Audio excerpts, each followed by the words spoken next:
Live. Stare at the camera. We're live. All right. Welcome to Worldwide SLOTCAR Chat on Zoom, number 155. I'm your host, Greg Gaub. The gang's all here. We got Luff and Courtney and Mike and Gazza and John, and the screen just moved around on me. Dawn and Jim and J-Rod and DeJuan and Garth and Nick and Nate and Wayne and other people. Let us talk about some kind of slot car, any kind of slot car. Come and join us and share your kind of slot cars. Show and tell time is the way we start the show. So if you have something you want to show and or tell about, raise your virtual hand, and I'll make sure you get your turn. And then we'll do Club Corner, and then we'll just talk about random things. And I'm still waiting for the O-rings for my machine, so I can't really talk about progress on that. Minor changes, but I still have not. I took it to our race at Allen's Scale Racing Center on Monday and showed the guys in person, and they're all like, "Oh, that's awesome! You know, how much?" Might be working out some kind of deal with Allen for retailing the completed machines on that, but that will be a future thing to talk about. Jim put his hand up. What would you like to show him, Jim? Let me unmute myself, and we'll go with something here. I'm sure everybody's got one of these. I've just watched your video on this, Jim. Oh, did you? Okay. Yeah, it just went up about an hour ago. So fantastic. I wish I would have got this one, but I got that one. This thing is amazing, in my opinion. It looks good. To me, the proportions look right. You get this cool little card that says it's a limited edition. If 2000 is a limited edition, that's fine. But the car is great. I mean, it is, to me, it's spot on. It's really low. And you can see the nose there, how low that sucker is. And to be able to do that is just amazing. The detail, I think, is really good. Here's the guide. If you haven't seen this guide yet, it's a two-piece guide. And when you unscrew it and take it off, there's no guide hole or no guidepost. So it's like a sandwich. You put it in the bottom part of the bottom, there's a little groove there, and then you screw the top on top of it, and it sandwiches the chassis and it rotates, and it works great. So it's extremely low. You can see the picture on the upper right, how low that thing is. So that's it. That was the one question that I had outstanding about the way the chassis worked. I could see that the guide was extremely low and it didn't appear to have a post. And it was just a question of how can it possibly function with the brake, with the ferrules going in at the back like that, and yet the braids need to start near the front, and all sorts of questions came up. But yeah, thanks very much. It's down to your video that I now understand it. In a shameless plug, yes, I do have a video went up about an hour ago, and for some reason I can't find my cursor. Greg, can you stop the share? Yep. Yeah, so if you want to put a link into the chat, I'll make sure and put that in the description. I have not yet had the chance to watch your video, so I assume it kind of goes over this, but when I was playing with one at Allen's, the guide did not self-center. How easy was it to get the guide to self-center nicely? Mine self-centered right out of the box. Okay, so it's probably just a tightness of the guide. Yeah, just adjust it. Yeah. So it looks like the guide itself is the entire post. Well, yeah, it's sandwiched, the two pieces. So the bottom piece sits in a groove in the chassis, and then the top piece screws into the bottom piece, so it sandwiches the chassis. And you just have to be careful when you reassemble it to tighten it up enough, but it's a machine screw in plastic, so don't over tighten it. Yeah. And the screw actually has Loctite on it. Those screws have Loctite on it. So I was talking to Chris yesterday on this subject, and he said if you take it apart, you can use like a rubber cement or something like that, just a little dab, so it doesn't back off. But it's an interesting design. And definitely effective in getting it so you can get that low body in the front. And I'm guessing that with such a broad wheelbase, if you like, on that guide, it's got very, very little jiggle or wobble. True. Yeah, I hadn't thought of that, but true. Yeah. Yeah. Just the nature of it means it's gonna have very little. Yeah. Cool beans. All right. Thanks for sharing, Jim, and go check out that video if you haven't already seen it. Does anybody else have anything they'd like to show and tell? Did anybody actually get theirs in other than Jim? Because I know you guys, I know more than Jim ordered that car in here, but I guess not. Okay, well, if we're done with show and tell, then we'll move on to Club Corner. No, I can real quick show Yeah, my take it away, Nate. progress. Nobody else has it. My crappy laptop here, but hopefully I don't cover up the microphone this time. Okay, so here's the first turn I worked on, and the pit area. The screen and use the microphone or the camera, correct? But and I've got in my shop here. I've got the next piece I'm working on. Got the new. Ooh. Got the fun curve here. Yeah. So MRSLOTCAR has been using ever since they started building 130%. Yeah, you covered up the mic. But yeah, those kinds of turns are a lot of fun. So yeah, that should be cool once you get that installed. Debating after that turn whether to put another series of tight turns, but there'd be kind of like a come around and then back and then around the backside. So, or should I just shoot it straight back and then have it flow faster? I don't know. That's a tough one. You know, Yeah. a lot of times people will build a plastic track just to kind of get a feel for what layout they want, and then tear it up and build something like it in wood. But if you're, I forget, are you doing copper tape or are you doing braid? Braid, yeah. One reason to consider putting copper tape down first is to run the layout a little while, and you don't feel so bad about chopping things up in order to make a change. Like if you get a few guys over and you start racing on it, and you're like, oh crap, that turn sucks when there's more than one car going through it, or we need to straighten out this section or add some curves. And you're like, okay, we'll chop it, and you're not throwing away a bunch of braid because of having it. And then once you're happy, then just route up all the copper tape because it's cheap, and then put braid down. Okay. But, if you think about the possibility of changing things and don't lay the braid all in one continuous piece, I'm thinking about doing joins where I can put like a route a dovetail kind of just to fit them, and then have the braids that terminate at the sections. Yeah, that way if you do change something, you're not having to throw away a whole lot of braid. You're just throwing away that small amount. But yeah, Luff over here, the guy who invented the tools that you're using, he just they're working good. He's like a guy drawing pen on paper. He just goes out there and starts carving track like it's nothing. So yeah, looking forward to seeing more of that track. So thanks for coming and showing that, and looking forward to seeing more of that track, I guess. All right. Cool. Dewan, what you got? Oh, just got a couple of deliveries. I did get the Shadow. Well, my Shadow is actually in transit. I was supposed to have picked it up and I missed picking it up, so now I have to have it shipped to me from Electric Dreams. But anyway, I had to order a one of these Moslers because ones have one, and I want to try and get a series of these going. But this is an SR Mosler. I just picked this up. Got it on Friday, I think it was.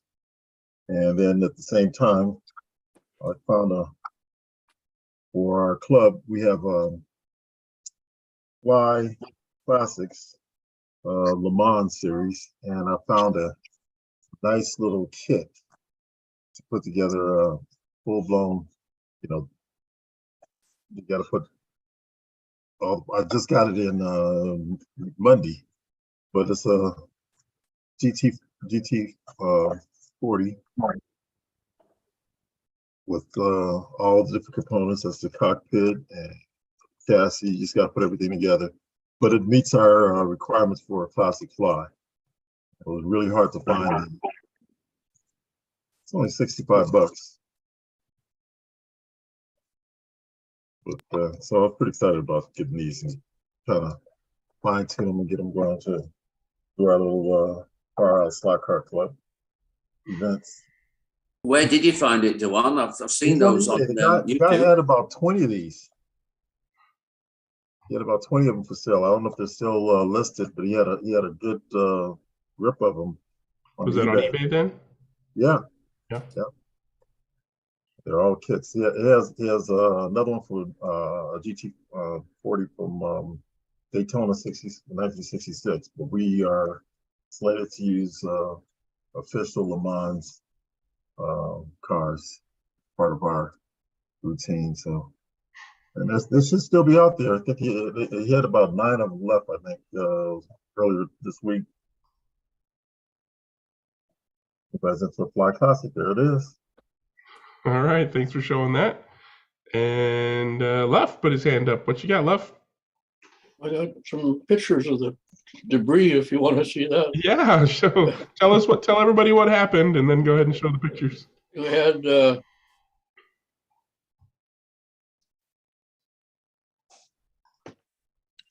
You're good. We can hear you. Okay, there we go. there we go. Shoot. Yep. That's bits of ceiling that came down onto the track. Ah, And then with elevations, the water all ran down the slot into the lowest part of the track. So there wasn't much I could save. That's right over the track. It came out, it's just like raining in there. Wow. The light fixture's all filled with water. So then that's what we've got now is no floor. I got to wait till they replace the floor before I can start doing anything else. They had to rip out the ceiling. you're going to be able to build the whole track there. A I whole gotta new track. start from scratch, yeah. Yeah. Hey, it's something new. But I got some parts. Oh, Oh dear. that hurts. That hurts. I'm so Yeah. sorry. That's all that's left. Oh, Wow, and how did this happen? Sorry, How did this happen? I didn't hear that. Was this a what happened storm or what? upstairs? What happened? Oh, the upstairs bathroom flooded. Wow. It all came out through the ceiling. That's a rough one, man. Sorry to see that. Yeah. What I would give to be able to be there and help you put that new one together. Hey, Just I'm sure we'd be watch. happy to have you. Go ahead and drive yourself up there. Yeah. From Knoxville. Hey, it's a vacation. see the countryside while you're on your way to Luff's to help him build a track. That would be an adventure. Yes, it would. Well, sorry to hear that, and but thanks for sharing. It's sad to see, but It's always nice to have a blank canvas. you've got a blank canvas now. That's for sure.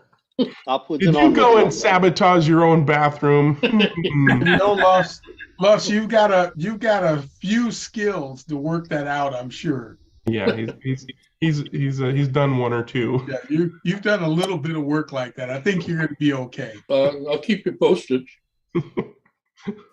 I Yeah, can't do give me a call if anything. you have any questions. Yeah, if you can't figure it out, call Phil Carpenter, the plastic track guy. He'll tell you where to go buy a plastic track. Yeah. Please do keep us posted, love. Yeah, we'd like to see your work, man. Yep, definitely. All right, thanks, Luff. And Dennis, Hi, I think you it was had your me. hand up. What was that? I got my hand up. Let me just change the camera. Where'd you disappeared on me? Yeah, I switched the camera off and then changed the camera. Oh, okay. Which Switch it means to I the got right hand camera. There you go. For those who haven't seen it yet, that's the MR, excuse me, the MRSLOTCAR Shadow this is, guys, it's beautiful. If you haven't got one, you better get one. There are only 1,945 of them. And What happened to the other 5? I don't know why it's a particular strange number, but yeah. So this is the car. It's really, really nice, beautifully. The detail is beautiful. The stance of the car is excellent. I did put it next to the CG Slot Cars one, and there's very, very little difference size-wise, but the proportions are a little different, and some of the details are a little different. Underneath, it's excuse me. Underneath, it's a full sidewinder now rather than an angle winder, with a motor that it's the stock slotted 23K motor that's in the Group C cars and things like that. So it's reasonable speed. I wouldn't say it's massively quick. I don't think it's quite certainly out of the box. I don't think it's quite where a Thunderslot would be, but it runs really nice. The tires, the rear tires, interestingly enough, are the same ones that are on a lot of the Polycar Formula One cars. So there's, it's pretty easy to go and find a tire that fits the rear end.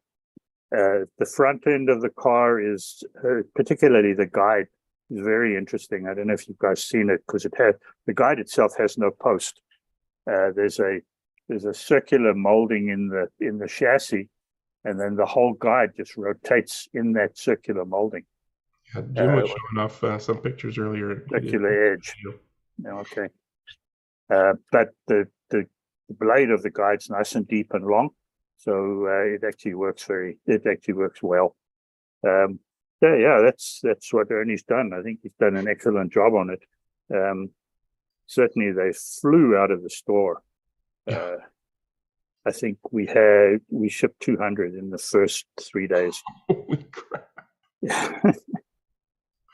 Not surprising with all the hype that's been going around. Yeah, with all the hype that's going on, but it's worth the wait. I'll tell you that. If he's done it, it's gorgeous. It really is.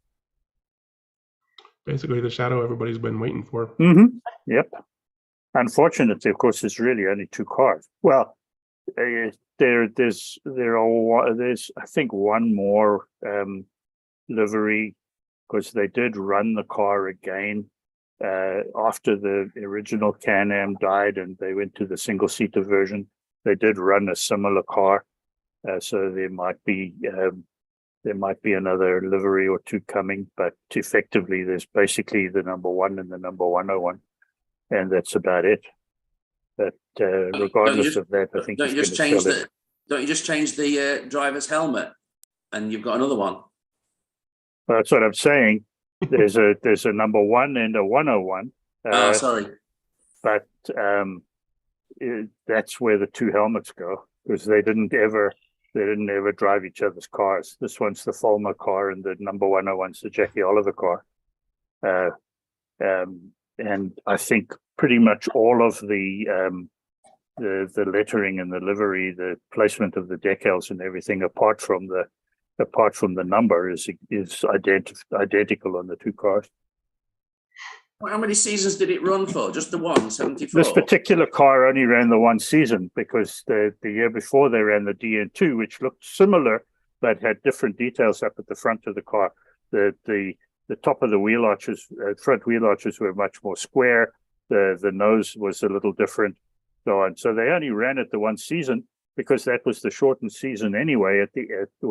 As Can-Am was dying in '74, and then a year or 2 later, when they started the 5-liter single-seater Can-Am class, somebody did run these cars or similar car again. And I don't remember exactly who it was or what it was. And I'm not sure about the details of what the car looked like exactly, but I think it looked the same, but it has those yellow, orange, and red stripes on it. Oh, that's right. Yes. And Alan Jones ran it, and Randy Lewis ran it, and had a Dodge 5-liter in it. I bow to the superior knowledge of Mr. Jim Rose. No, Thank you, Jim. I did my video this morning, so I had to do a lot of research on the Ah, car. okay. And I see there's a 102 behind you as well on your Shadow background. knows. That's a vintage car. That's one. I don't know how many they made, but that's one of the vintage cars being raced. Not the one that they flipped at Mid America. No, that was a different one. But there's only like 2 or 3 of them, aren't there? Yeah, there are only 2 or 3. Yeah. Anyway, so that's me for today, guys. Thank you. All right. Thanks for showing off your shadow. And I think Gazza is next, and then we'll get to Gary. You gotta unmute, Gazza. I was going to say Gary was before me, but it's you're fine. Hey, I found some Gary's, I'm going photos. to go with Gazza. Okay, yeah. I'll see how this works if I can get the thing. Yep. Okay. Where are we? This is coming up. Yes. Yeah, we're seeing your folder. You might have to reshare the picture. Okay. Where are we? Yeah. There you go. Now share the picture rather than the folder. Okay, I'm trying to get that. Oh, God. Been so long since I've done any of this. You gotta open the picture first and then share the picture screen. Okay. All right. Cool. All right. Yeah. I'll come back. Go with Gary while I work this out. All right, go ahead, Gary. Well, you got your unmute yourself too. There you go. Picked up a couple new cars.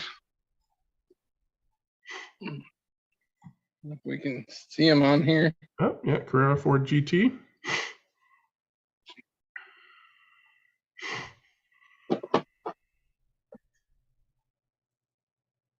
And it's twin. Oh, it's twin, yeah.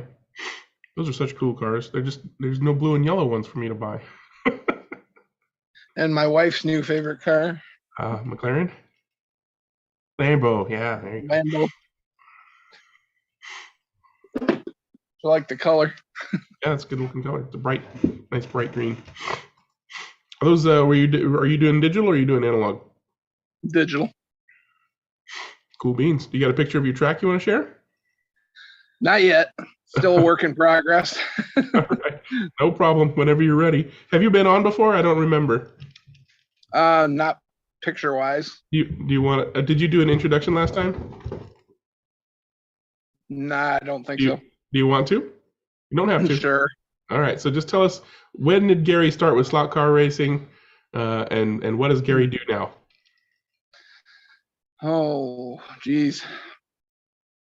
Probably 40 years ago or so. Yeah, as a the kid. The last time I had a slot track. And I had tons of it when I was a kid. I mean, we had a huge room. I had it wrapped all around the room, one everywhere. Some kind of HO like Tyco or AFX or something like that? Yeah. Yep. And just, I don't know, the last couple months, started watching some of Marty and other people on YouTube and like, hey, maybe I'll get back into this. And that's we decided to put yeah, we decided to put a track together and started ordering stuff, and it's a project. That's for sure. You got kids or anything that plays with it with you? Nope, just me and the wife. Hey, and some friends too. Doesn't matter who you race with. And a cat to chase the cars around. Yep, or chase the cat with the cars. One or the other. Yep. Awesome. Yeah, good stuff. Thanks for joining in. Yep. Where are you located? Oh yeah, Ottawa, Illinois. If there's anybody in Illinois, Wait a minute, you mean somebody in the U.S. named a town Ottawa? You know how much we don't want Ottawa here? Yep. probably nearby. I don't know. You know what? We Canadians are so insidious, aren't we? I mean, look at just today, MRSLOTCAR from Canada. You're showing, you know, the Ford GT that was created by Multimatic in Toronto. I mean, gosh, how do you guys put up with us? I don't know. I'm about ready to time is running out here, John. Yeah. We're getting a little fed up. That's why we're fencing. That's why we're gonna. John, you're making it harder and harder to for us to do so. Don't worry. Yeah. We're More going to Canadian build a bacon, border eh? wall on the north border. That's right. No. When Trump comes back, we're going to secure the northern border. Yeah, as it should Damn be. it! If it wasn't for our beer, we'd be screwed. And John is going to Take pay off, for eh? it. All right, I think that's You enough guys Canada make bashing beer? I think that's enough Canada bashing for now. Are you ready, Gazza? Wow, that I'll was give it another fast. go. Go ahead, Gazza. All right. Got it? Yep. Okay. This is a new rally track I've just completed in my new location. This is my man cave out the back of the house. Early production stages, just as I said before, it's on 3 tables, which are 2 meters by 1 meter. And all the pre-stuff there of working out the locations and design and everything else that I needed. And some of the scenery. That's great. That was awesome. Paper mache gone berserk with it. So, talking about what we were talking about before the start of the show. Did you fabricate the tables themselves, or did you already have them? No, I built all the tape, built everything. Yeah, just that's great. Yeah, just prefabbed everything out in the garage, and then just wheeled it all down here and connected it up, and I'll tell you what, he didn't waste much time with that lot, did he? That is something else. Considering he's just moved. Oh, well, everyone says, oh, how long did it take? The track itself, it was like Luff. It's not my first track that I've built. So I've built quite a few routed tracks over the time. And once you get everything that you need in the right order, like I've got to do this, and this to get to there, organize yourself and get everything worked out. The total build took less than 3 weeks, about 3.5 weeks from start to finish. So the longest time was waiting for paint to dry and the paper mache and all the other stuff. And the track itself, all the braid is just the self-adhesive stuff. So once it's routed and the rebate's in there, you just lays out. Took about an hour and a bit to braid the entire track. Each section is interchangeable, so the 3 of them can bolt up in different configurations. The little lips you can see down the bottom here just keep it so it's level. The braid itself just folds over the corner, and there's a plastic strip along there, so it's not going to arc itself out against the metal framework. And they just butt up together, and it's just got little latches underneath there which lock it into place. So now, Gary, you've got quite the elevation there. It's a little bit high. I had to put a step on the other side for the vertically impaired, so they could actually see over the top. So yeah, I don't have a problem because I know the only part you can't see from the racing on the other side is this little section here. The car disappears about here and then reappears as you come up to the top here. But once you've driven it, you know the flow and everything else. And that's a kangaroo crossing, by the way, in case you want to know. See casters on the bottom of the tables, which should probably made them really a lot easier to build. What I want to know is how do the kangaroos know that that's where they need to cross? Well, there's a sign that says kangaroos cross here. Okay. They're not from Canada, These are kangaroos. Yeah, and they're fairly. I'll show you in a second. See, he's got his little sign there to show where the crossing is. Oh yeah, I guess. But that's part of that. That's one of the other layouts that you can do with it. That's a different section.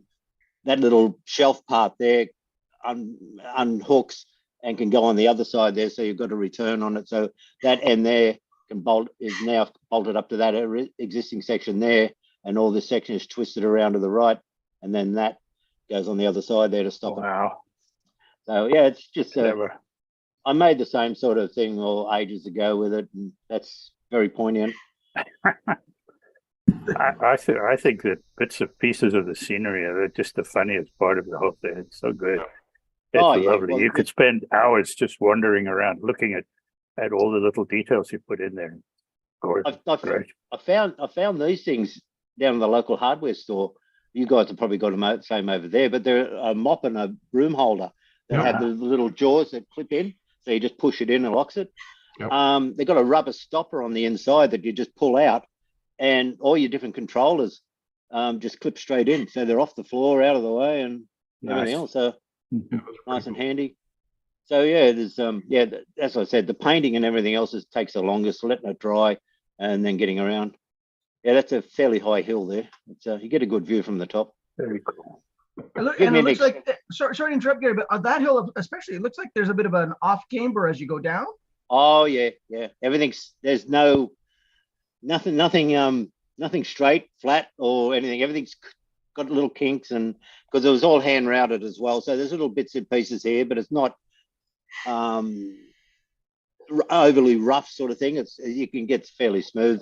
And it gave me a good excuse to get all the 3D printed crap that I've been doing over the years. Well, I was going to mention that you showed a building with a red roof, and it looked like you had 3D printed that. Is that right? Yeah. There's caravans and everything else that they've done before, but that was I found a 32nd scale train that they do. So I printed that out, and tracks and everything else, and I was going to incorporate it somewhere else. I thought, I'll just make a rough sort of depot sort of thing, but because you've got to have the outhouse. There's the company toilet there, and that's actually a balsa at the back there. But these were sort of something that came out years ago. They had little packs that came out with a couple of figures in it, and I incorporated the two of them together to make up a garage that was on the other track, which I was quite happy with. But that building there is the old that one. Yeah, I think I showed that ages ago. The same thing. Yeah, it looks great. It looks great on your layout. Well, that was actually you get all the stuff from the HO places. Like that's the Fitter HO thing. So I just enlarged it so that it could up to 32nd scale. I had to go onto Tinkercad because the roof comes off and it's printed separately, and I had to make it so it's actually the base of it without the veranda, because I had to make up the veranda separately, because the floor plan for the house itself fits exactly on the platform that I got on the end of 5. So that's as large as I could get. But going on to Tinkercad, I was able to cut the floor out of it that they had, which saved a lot of time printing, and thin the walls down, because when you bring it up from a HO scale to a 32nd, the walls are going to get larger and larger on the side. So it ended up being about 5 mil thick on the walls, which was way too thick. So I just shimmed them down to just over a mil and a half or something like that, but still gave it the strength and the looks and everything else. So it's not as if you're going to be using it for anything else apart from sitting there. So yeah, and home is there as well with the kids. Is important. Now, did you 3D print the fence as well, or did you build that? Yeah. I found that there was another one that scouring all these different places. I found lots of different fences, brick fences, wooden fences, and everything else. So this one worked out. Was quite happy with this one because it's a nice rough sort of timber, old style type of fencing, and it's just a bit of brown on it, a bit rough and everything else, and it's come up quite good. Why you can't see it there, I've got this plastic polycarbonate they use for roof capping, and it's another helpful hint that you can use for put it around the track, and like down the side there, it stops the cars, like in especially areas like this, and just underneath here there's another section here because there's a curve comes around. The cars come off, they don't go flying off and end on the floor there, so you can, it's sort of still open visually, but it's nice and secure. Switch. You can see. What was that? Courtney was unmuted. Go ahead. I couldn't get that. Yeah. So anyway, that's it. That's the thing. So with it being a single lane track, Gary, why would anybody be driving from the other side? I've got extensions and everything else on there, so that I've got cords that run across from the power, so you can stand on the other side if you want. It's just that some people get used to, I can only stand in this position. But you can wander around. I've got different controllers and stuff like that, and like 3 meter, 4 meter extension cords. You just plug it straight into the slot, and you can stand in any position you want. Really, but it's just a lot of people just get used to standing in the same spot all the time and not sort of moving around. It doesn't bother me. I can stand anywhere on there. again, it's a home track advantage. I've driven on it that many times now. I know where the track is. I can, but that's just, you try to get to the place where you can see the most of the track, obviously. Yeah. It's very good. Very, very good. I love the way that you can sort of also change it. Yeah. I think that's awesome. Yeah, because you designed it that way, you can make a whole nother piece if you're feeling. Yeah. Well, I've got a couple of extra bits that I've made that I can slip in there. You make like a crossover sort of thing in between two of the sections, if you like. So you're going from one side to the other. So you're going up the hill instead of coming down the hill, and it just changes all around. And being a single lane is so much easier because you're not having to worry about power tapping and all that. And I've no power taps whatsoever on the track. The joins work perfectly.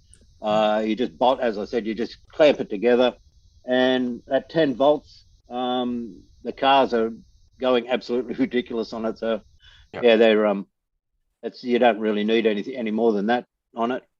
Looks like it'd be a blast. It'd be a blast to run. Absolutely.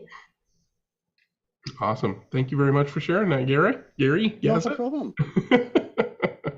All right. Well, the floor is open. I mean, we're basically kind of still show and telling, but you know, we can club corner too. So if anybody has any past, present, or future racing they want to talk about, I got an email from Marco. Apparently, they're doing Tuesday. They're starting a Tuesday night racing series.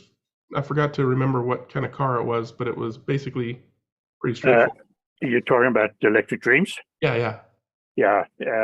Tuesday start. It's going to be the Tuesday night races are going to be the fourth Tuesday of the month, so it's just once a month, and it'll be a different class each time, and it'll be stuff that we're not running on the second Saturday.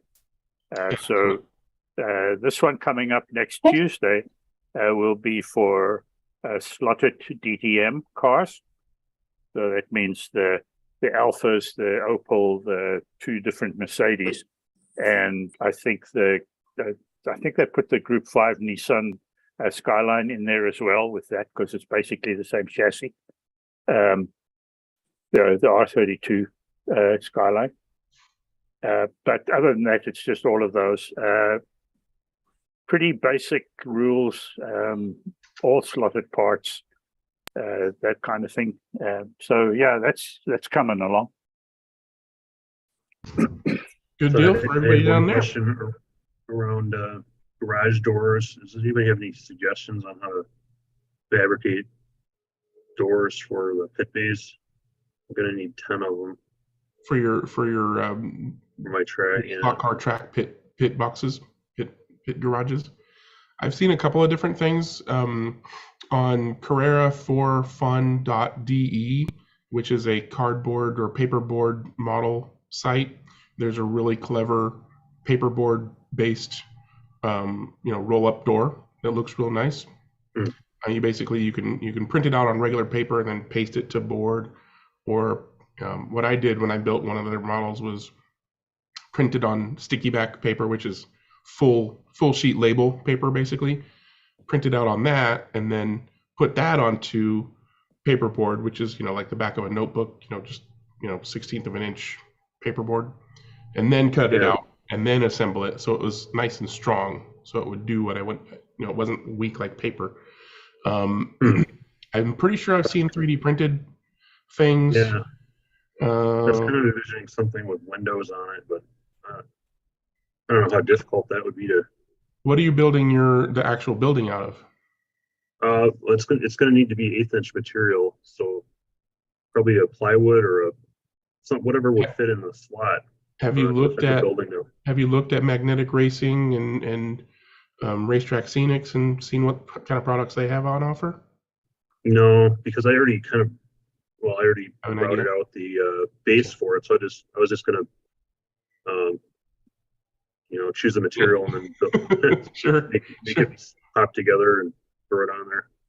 Yeah, I mean, it could be just a simple thing of, coffee stirrers or popsicle sticks, and then paste fabric on the backside and paint it silver, and then make some kind of track for it to go into, and now you've got an aluminum roll-up door type of thing. Okay. you know. Anybody else got any suggestions for Nate on that? I've never made one, so this is just stuff that's coming off of my head. Do you want to actually roll up and work, Nate, or are you just hoping that it looks like a Yeah, roll up? probably just to be able to move it up and down, and if you just put it on a track and be able to open or close it, have it halfway or whatever. Yeah, because I've actually experimented with, as Greg was saying, with coffee sticks, and believe it or not, masking tape, and it actually kind of works for a while until the masking tape lets go. Yeah. Gaffer tape. Gaffer tape would work better. That would actually Yeah, work much good better, adhesive, yeah. and it's fabric rather than plastic. Yes. Yeah. Yeah. So yeah, gaffer tape. You can get all that Corrugated corrugated cardboard, roofing yeah. stuff, cardboard and all that for roofing, which is on its side, it's just like a roller door sort of thing. So you can have that positioned at different levels if you wish. 3M makes a tape for medical use that has really wonderful stickiness to it, and it's cloth and takes paint, and RC airplane guys use it for their ailerons and flaps and that sort of thing. Yeah, it works good. I guess the general rule of thumb is that if the tape can take skin off, it's good. It's good. It probably is. Yeah. Well, there you go. Got plenty of cardstock. Look, the restore, I picked up some full, I don't know what to call them, reams or whatever of these large, they're kind of like poster boards. So I've got a lot of that material. So I'm gonna try to build them out of that. Yeah, I mean that, if you just have a piece of that, then just score it deeply on one side, don't go all the way through, and then bend it, and next thing you know, you've got a roll-up door. And don't hesitate. I learned a lot from just looking at model railroad guys and what they do.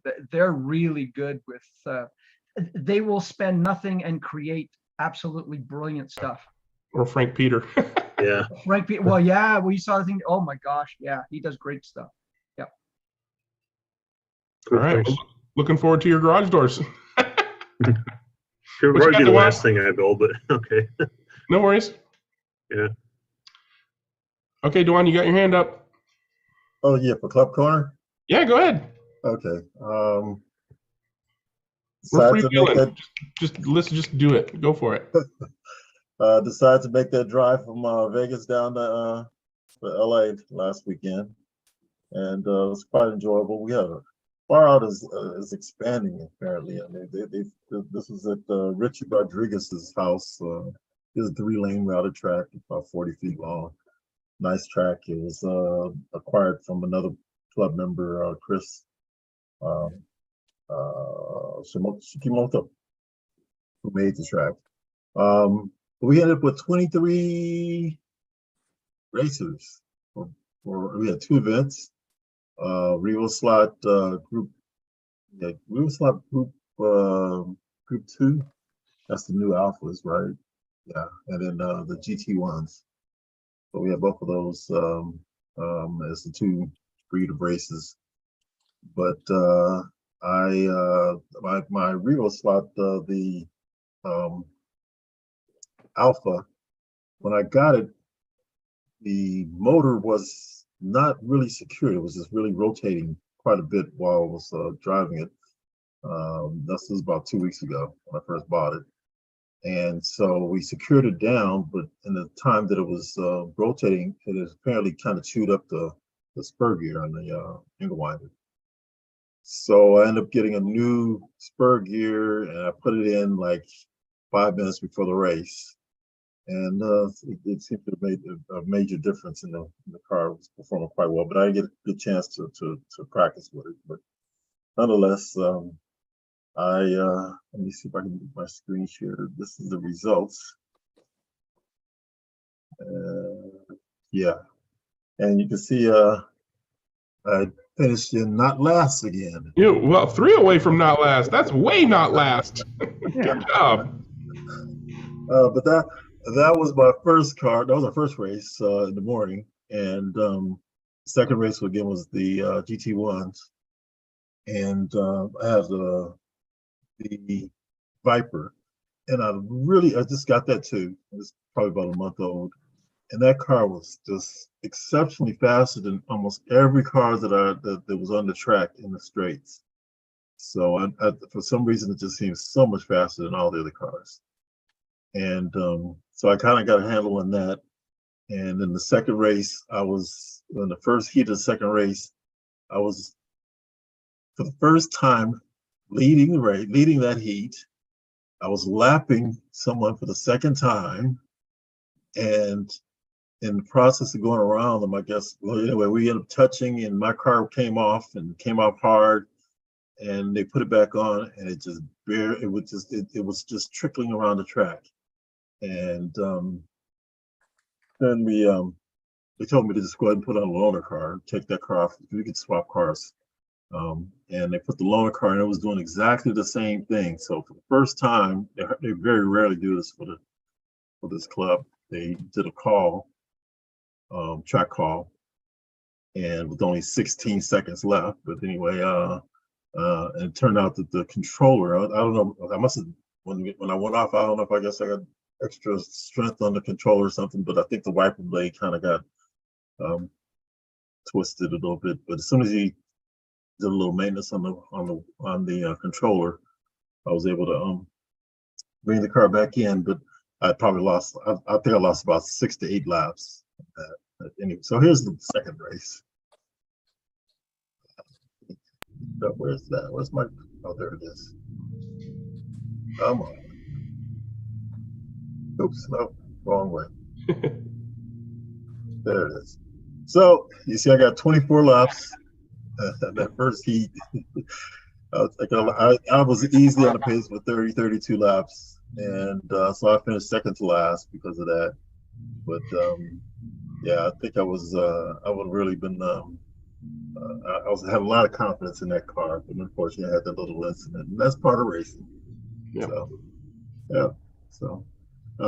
Last. Yes, it didn't do last, barely. But for I literally lost a minimum of 6 to 8 laps. Yeah. And that's about it. Anyway, so. And at least it turned out to be a quick fix on the controller. It's not like you didn't have like a motor needing replaced or broken gears or anything like that. Yeah, and that would have put me complete, because I was able to put the car, go back to my car, and like I said, I have a lot of confidence in that car. So I'm learning, getting better. Practice makes perfect. That's how it is. So we'll be going. We have a race the next 3 weekends in a row. So I'll be coming down to LA every weekend for the next 3 weeks. Nice. All right, that's it for me. Cool. All right, thanks, Dewan. And Wayne put his hand up. What you want to talk about, Wayne? We've only got an hour and 15 minutes, so might not be. It should be fine.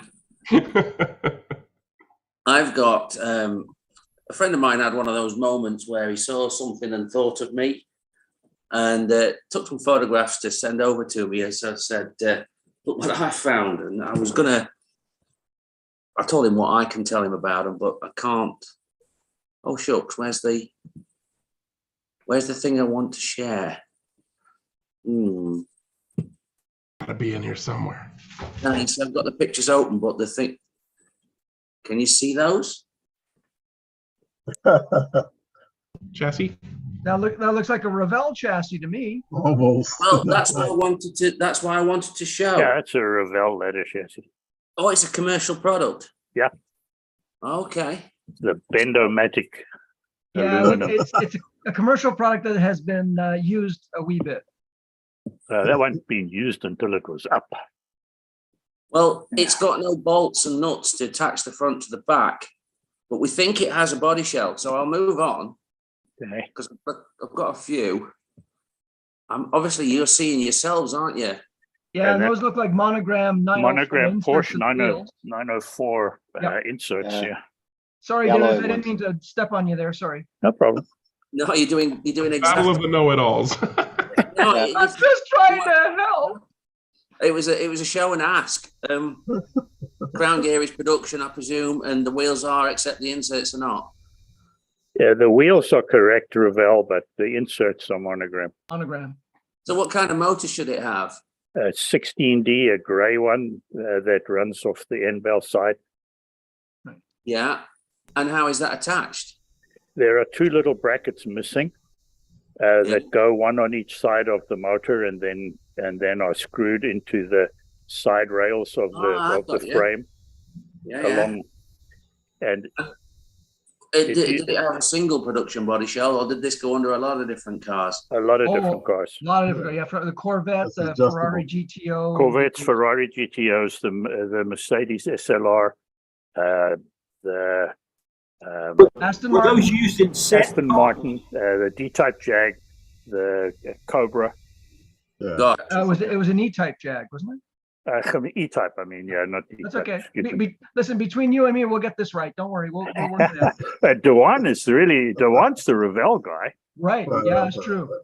Were those used in set cars? I mean, they were used in sets, or they were. They were sold as kits. Mostly. Yeah, these are the kits. The set cars are a wee bit different. Yeah. The set car had a single piece stamped aluminum frame. Okay. So we've got some body shells, and we've tried to pair the body shells to the chassis. I'm going to continue showing you the photos in the order that I got them. Unfortunately, which you're not going to get to see the body shells for a little while. But anyway, there's another one. Is this a production item? No. I don't think it is. I think we're on scratch built territory from here. Scratch built, yeah. Yeah, from here on in. I don't recognize the motor though. It's a very early Mura decan. Well, not very early, but it's an early Mura decan 2-hole motor. Coat hanger special. No, depends what the armature was, yeah. Pretty big. What's going on with the double wires? Anybody know why he's likely to have because the wires used to break up front, so they always put 2 in. That was part of the reason. The other part of the reason was that these motors drew a lot of current, and so you wanted to have as much wire as possible going front to rear. And in those days, you couldn't really get big gauge wire that was flexible enough. So you used to use multiple thin gauge wire to get the flexibility, but carry the current. And double the current capacity. I get you. So the question I wanted to ask about all of these cars actually is what time period are we talking? That's 1970. Well, it's got to be after. It's got to be after like 68 at least, because that's when sidewinders and angle winders. Yeah, it's 73-4, somewhere around there, I would think. And was that the same for the Revell chassis? No, that was earlier than that. So when would the Revell chassis have dated from? Take it away, Dewan. Roughly about 66, 60s. Yeah, those in the early mid 60s, mid to late 60s. I had a mirror similar to this in about 70, 71, I think. That's the main reason I understood this to have been probably scratch build. Oh yeah, absolutely. When you look at it from underneath, you could see that it was scratch built. And it's got a drop arm. I believe does this center section pivot? Yes, they usually pivot right at the back and allow the front end to drop. Yeah, on this piece here. Correct. And then there's a stopper right up the front of that hole in the middle of the drop arm, so that it doesn't drop all the way down. It just drops just that little distance, maybe 1/8 of an inch or so. Okay. Well, this one I can confirm. I've seen a little video clip of it, because the person that found it showed me how the pans wobbled. Mm-hmm. I've never seen that before. Okay. So I was like, that's typical of that style of car. But I don't know whether it. Go on. No, there's two different types of hinging going on here. The first one is that there are 2 hinges on the side pans that allow the pans to pivot longitudinally on the chassis. This one? But that one, yes, and the same on the other side. So the outer edges of those pans can lift, right? Yes. And the body is held on by pins going through the body and into these little pin tubes. Yeah, I understood that. Right. And then there is also another hinge right up the front, in front of the front axle, between the front axle and the guide. That one? That one there. And that allows a piece of wire on each side to lift at the back and the whole side pan assembly and their hinges are mounted onto that. So the whole body of the car could lift up at the back and then could flap left to right a little bit. So you would expect a Lexan body on this, would you not? Yeah, yes, Lexan body, and that dates the car. That hinge up the front dates the car to later than about 1970 or 71, because it didn't come in much earlier than that. And when these things were first built, one or two guys looked at them and said, those things look like a plumber's nightmare. And for some or other reason, that name stuck. So this hinge up the front here has always been called a plumber hinge. Yeah, I got you. I'll move on to another one. There's only about 5 cars perhaps. Hey, that looks like the Revell motor you're missing. No, except it's the wrong drive. The Revell motors drove off the other end. That's probably either it looks like it was maybe a monogram or something else, but the paint's been scraped off it. It's a Formula One car. Yeah, that makes sense. It's still got a hinged guide from this. It's still got a drop arm. Yeah, and it's intriguing that a lot of these chassis have got this piece of piano wire on here. I'd never seen this before. Obviously, a guide stop. It's a guide stop. Yes. No flappy pans on this. Obviously, a lot narrower. Still, piano wire. Yeah, and you'll see that when we get underneath it. And sorry, but with the cobwebs, it looks like it's barn fresh too. Oh, it's barn fine. It absolutely is barn fine. Couldn't fathom why this one's got such small rear tires. Are you talking small in terms of narrow or small in terms of small diameter? Diameter. Yeah. Oh, that's just to get the car as low as possible. So why not the fronts too then? How do you cover it?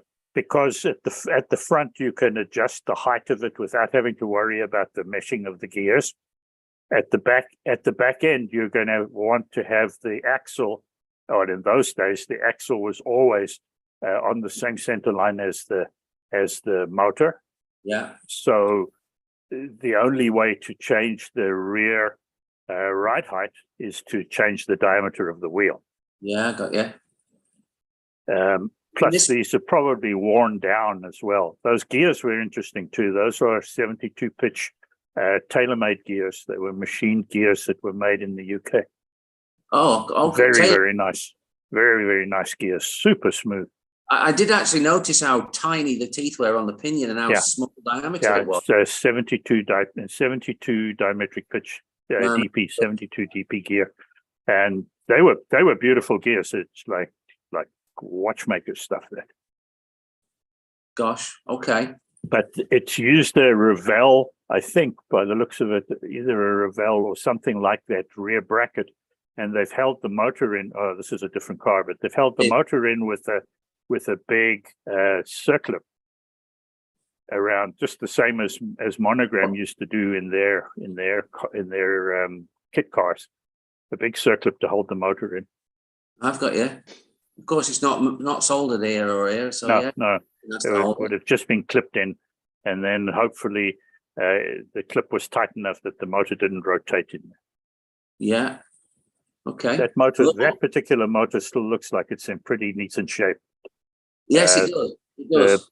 The spring posts haven't melted. It's got its original wire in it by the looks of it, so it'd probably be quite a nice car to drive right now with decent rear tires on it. All these tires are flat spotted and whatnot. Oh yeah. What might that be? Probably again the same. Maybe it was also some sort of Formula car with fat front wheels. I would have expected it probably was under a Formula One body originally. Interested that he's got a pinion on this end. Yeah, he probably just didn't bother to take it off from wherever the last car was that he used in the car. And that's a 48 pitch pinion on the front there. That's not the 72 like the rear. So what's this motor? Is it different again? It's possibly a little, no, it's about the same period as the first one, but it's had a couple of modifications. These little the little metal collar or eyelets that are underneath the springs that hold the brushes in against the commutator. Those came later because the heat of the modified armatures used to melt the plastic of the end bell through the spring because there's a lot of current passing through the spring. So they used to put these little metal protectors on there. So yeah, this motor is a little bit later than the one in the previous car. But these are 1960s motors, that's for sure. Yeah, okay. So I'll move on. I don't know if you've got more pictures of the same chassis. Yeah, that's a better picture of what you were talking about. Yeah. But we're definitely seeing a slot car racers box, aren't we? Content. Yeah, absolutely. This is a guy who built a bunch of cars and raced at some or other club somewhere, I would think. Yeah, and I'll come on to what I can and can't tell you about that because I've obviously asked the questions. Yeah. Put it this way, he was maybe not the top racer at his club. Certainly not the top builder at his club. If you look at the quality, and I'm not talking about the rust and the corrosion, you're but just talking the about quality of the soldering. Yeah, the workmanship and that you can see. So, what have we got here?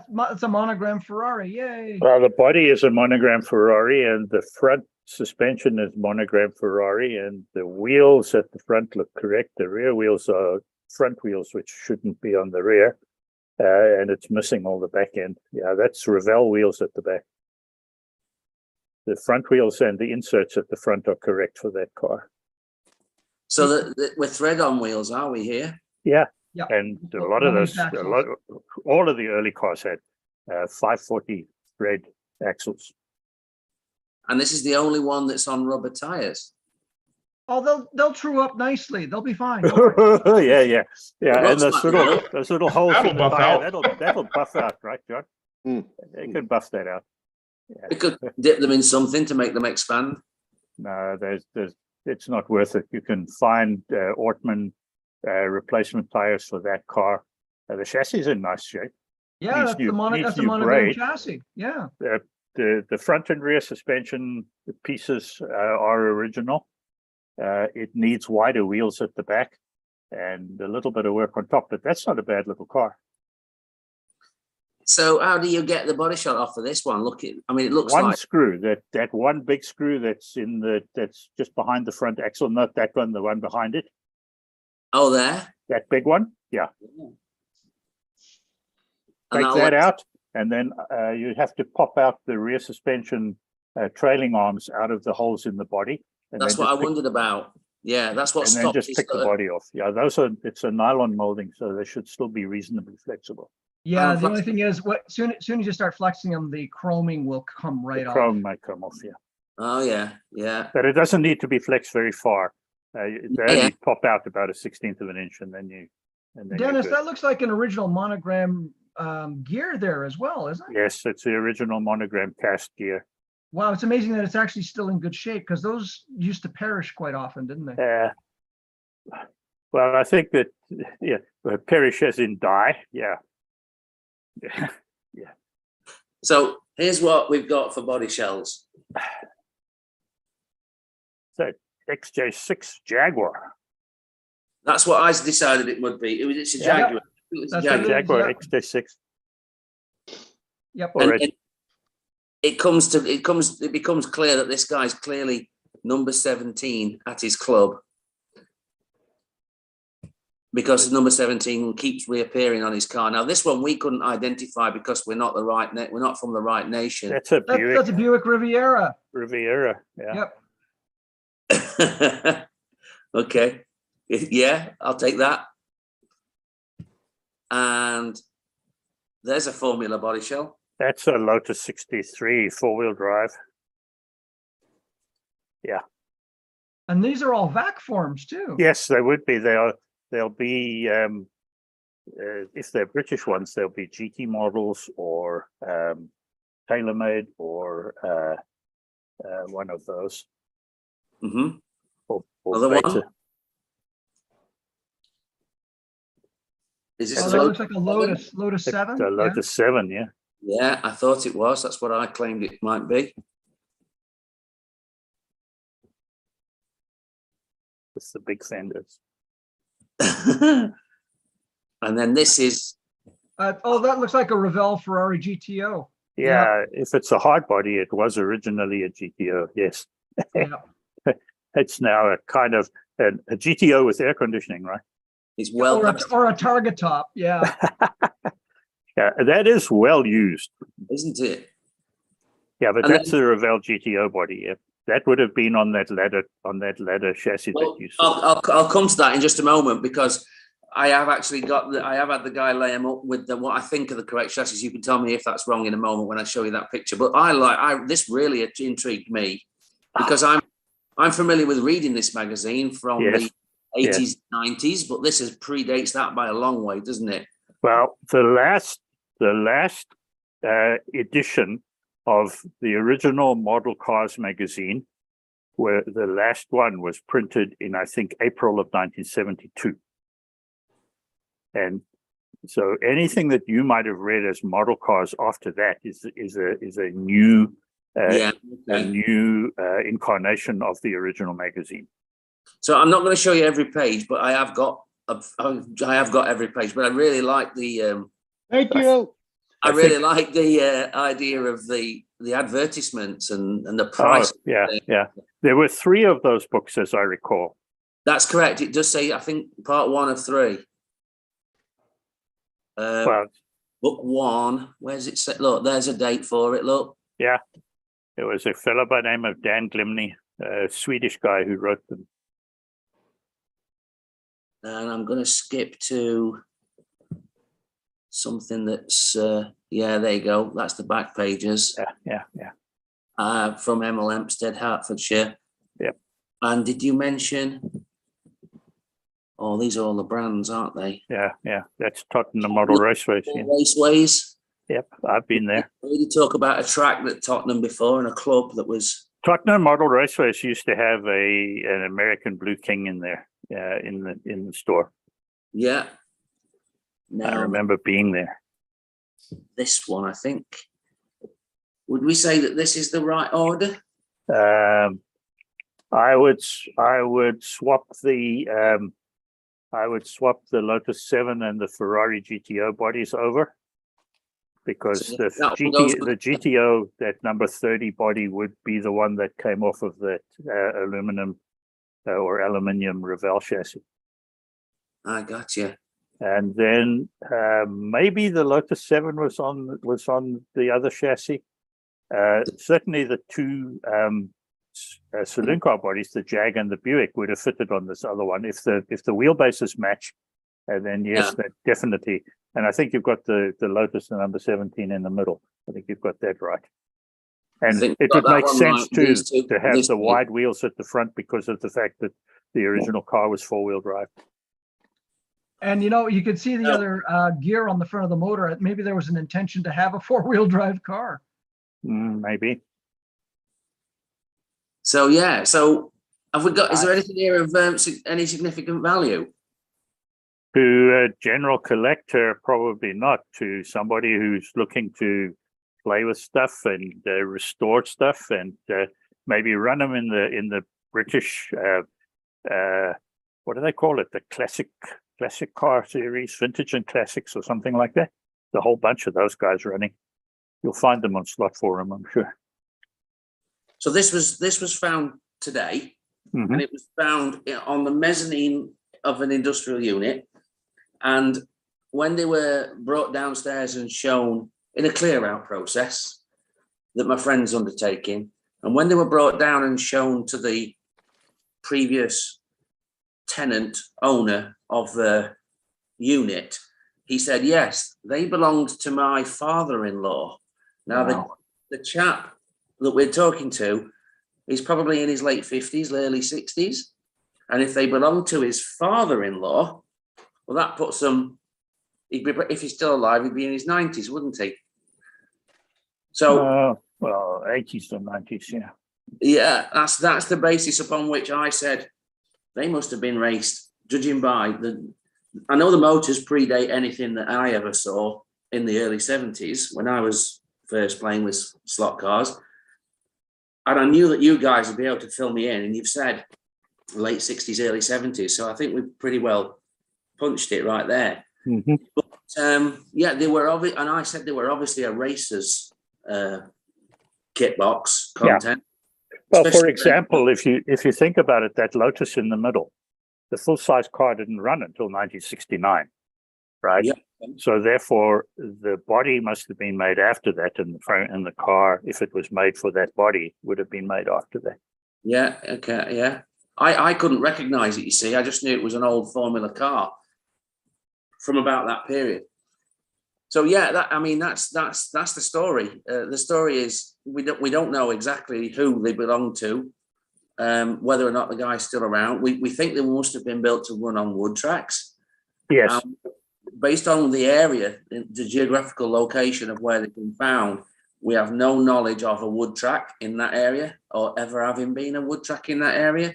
So it would be very nice if someone from the BSCRA could identify whether or not, could tell me somehow whether or not there was ever any wood tracks in or around the Chesterfield area or Derby or Sheffield in the middle of the UK. Mm-hmm. And who might have raced these? Who was number 17 in the late 60s and early 70s at that club? Yeah. Well, the BSCRA guys would be the only ones who would be able to tell you. And there's probably a few guys there who were racing in those days that are still racing. Anyhow, that's what came to light in my inbox today. Wonderful. I gained as much as I could about it. Obviously, I'm going to link the guys the owner and the guy that found them. I'm going to link them to the video so that they can listen to you guys telling me all about what they are. Because I said, I know exactly what to do with those photographs. In fact, take more. I want all four sides. I want all the body shells. I'll show them to the guys. We will learn something. You did a great job. Yeah, thanks for them. A great episode of Slot Car Archaeology. Super fun. Super fun. Thank you. Yeah, something a little different for me, I know, but there you go. Thank you very much. Yeah. The guys on YouTube are all about it. They're talking about historical slot cars. Wayne, how much do they weigh? I'm just. I don't know, Courtney. I didn't drop the ball on that one, Wayne. I'll tell you something. They won't weigh anything like any of the plastic cars, will they? They'll all weigh a lot. 200 grams. What a stirrer. Can't help it. All right, thanks, Wayne. Thanks, Courtney. I kid because I love. Yeah. Those things would be heavy. I mean, that sedan car on the end that was under the Buick or under the Jaguar, there's a 110-gram car or so at least, right? Yeah. I know I've got a couple like that, and they weigh lots. The motor on its own is more than quite a few of our slot cars weigh these days. I was reading the Miura ad in the magazine. There was an ad there with all the Miura motors and Sucrus armatures and all kinds of things like that as options for them. Yeah.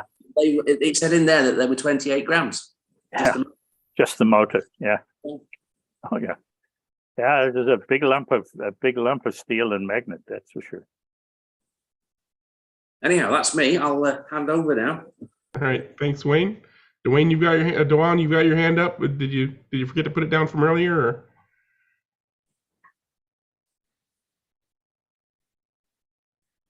Yeah. Okay. All right, Gio. Your hand is up. You're next. Yeah. Can you guys hear me? Yep. Good to go. Okay. So let me bring my screen up. So okay, I just joined. Sorry. I mean, I was in another meeting before. Are we doing? The floor is open. What are we doing? The floor is open. Okay. So that's what I thought. Okay. I think blue and yellow. Yeah, but forget about the color. So most of you know me because of the digital racing that I do. But in another life before 2019, I was also doing a lot of. Actually, I was doing analog on wood. I mean, proper analog, which is a wood on copper. Everything else is BS, and then digital, right? So but so since 2019 I moved in a new place. It's too far off. I mean, and I kind of the analog stuff kind of dropped. Recently, one of the people that run the analog track told me that there is a kind of a competition, small competition, basically coming up at the end of the month. It's based on classic cars. So there are two classes. One is open to any classic cars except Thunderslot, and they use 14K motors. And the other one is an 80K motors and open to any class, including Thunderslot, which means it's a Thunderslot class. So this that I'm showing you here is my 14K entry, which is one of the last releases from Slotted, the 512. And the rules are pretty simple. So the car goes as it is, more or less. So you can add any pod. You are restricted to the 14K motor that I'm going to show which one is it. And the gearing should be 12 on 32. And the wheels have to be the small one, the 15.8 or whatever it is, 15.5, and any tires goes. So this is my entry, as I said. So I think you know what's the deal here. So this car already was prepared and I tested the last Sunday. So I went back to the track. I don't have any picture of that, but it will come later on. And this is how the car is set up. So this is the chassis. So I'm using NSR front wheels, aluminum ones, glued, and also tapered and covered with glue. Yep. Rear tires are, so the wheels are the air system. Yeah, so the one that are 8 millimeter wide from Slotted with N22s. Which N22? The 1172. I mean, Slotted as such a mess. There are 3 N22s. I think this one are the either 1172 or 1171. One of the two, the small one. The widest one. Yeah. Okay. Isn't the 1207 the small one? The 1207 is the small one, yeah. Then the 1171 is the next one up, and then the 1172 is the biggest one. Yeah. Biggest and widest. So I think this is the 71 then, the small one. Although I have okay, so it's the one in the middle between the two. The pinion is plastic, I think. Yeah. And the gear, the rear gear is the standard plastic one. Yeah, unfortunately, I don't have a 32 in aircraft, but I want to plan. Have you got a titanium coated axle in the back? Yeah. What? Titanium coated axle, hollow axles front and rear. Yes. So, and the main reason, I mean, the front, I don't really care. I mean, could have put anything, but in the rear, basically, these axles are not magnetic, right? So, which is a big advantage when the bloody motor is so close. And I'm using also the Evo, whatever version, 6, 7, 8, 10, whatever of the pod. Yeah, 6 with basically the bearings on the rear. So the other kind of limitation of the car is the body, they don't care, but everything should be 75 grams for the 14K. Because, I mean, I'm using these NSR wheels, that they have these huge hubs, so they're pretty wide, but they're still within the body, but they're touching a little bit the body. So that's why I put, first I put these washers, but then I also kind of put hole through the chassis and put these grab screws in order to lift, and these are basically underneath the lens buckets in the car, so which basically works pretty well. This is not something that, I mean, Slotted could have done it, but they didn't. Anyway. What type was your motor, Gio? Again? What kind was your motor? H&R. Yeah. H&R. So it's correct. The 14K. I'm not familiar. Yeah, it's an American thing. I mean, and we are importing them, and they are quite nice motor to be honest. One weird thing about that motor, Gio, is that when you're running from the other end and you do an RPM test, you can get a lot more RPMs. I can't remember which way they go, but you get a lot less when you go one way versus the other way, and it threw me off one day. So, which means, okay, I have to check then. Okay, I will check because so. Yeah, I would check because otherwise you can go with the MRSLOTCAR if you want to run the other way around.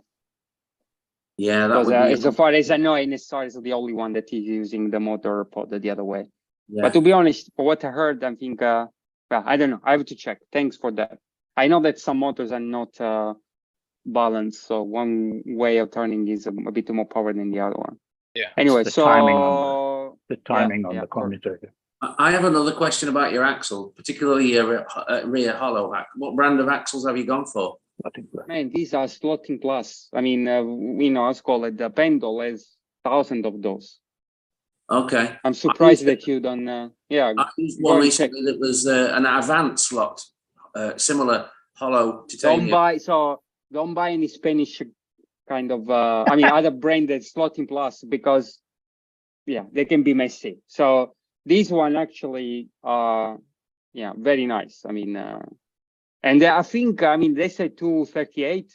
I think at 237 because they fit easily. I mean, I don't know if I kind of mess around with rimming the wheels from NSR, but I don't think I did that, and they fit pretty nicely. So, Slotting Plus, man, top quality things. Although they are, it's like a slotted when it was before making cars. So. And they're not super expensive. Yeah. I think I only bought the Avant because it was the only hollow titanium that I could find in stock at the time. Unfortunately, I managed to crush because I buy all of them. I know. My fault. So what else? So one thing so you remember last time we talked about the new guide we did a grab screw in the front. So this car comes with those guide. It comes with that guide. But interestingly enough, when I took it apart, the grab screw, instead of being screwing from the front, they were screwing from the top. I don't know, but just a fun fact.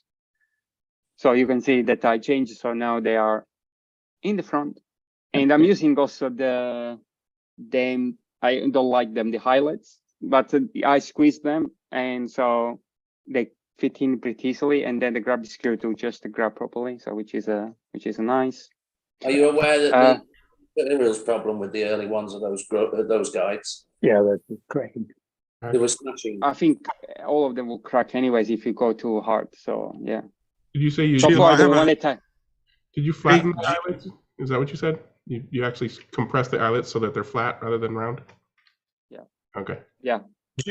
This is a proxy car, or this is a no? No. I don't like proxy. Why prepare cars that other people can smash it? I like to drive a proxy. I like to smash other cars, but I don't smash cars. I mean, I'm very kind of. I'm nice with this other people cars, but yeah. Right, you're very gentle. I've seen your videos. Very dainty, very dainty. Okay. You can almost be Canadian.